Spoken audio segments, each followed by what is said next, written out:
আসসালামু আলাইকুম। গতকাল এই যে অগ্নিকাণ্ড হয়েছে, এই অগ্নিকাণ্ড আজকে আমরা দেখার জন্য এসেছি।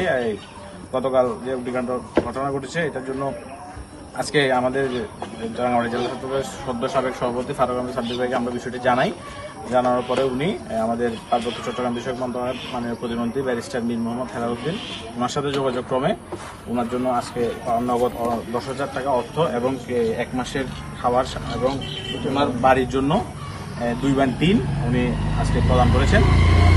ফারুক আহমেদ সাদ্দিক ভাইয়ের নির্দেশনা এবং ব্যারিস্টার মীর মোহাম্মদ হেলালুদ্দিন এমপি ওনার সার্বিক সহযোগিতায় ওনার পক্ষ থেকে আমরা আজকে এসেছি।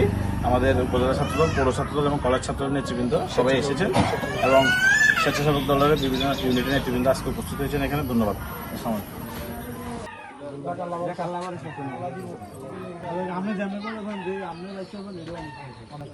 যাই হোক, এটা একটা দুর্ঘটনা হয়ে গেছে।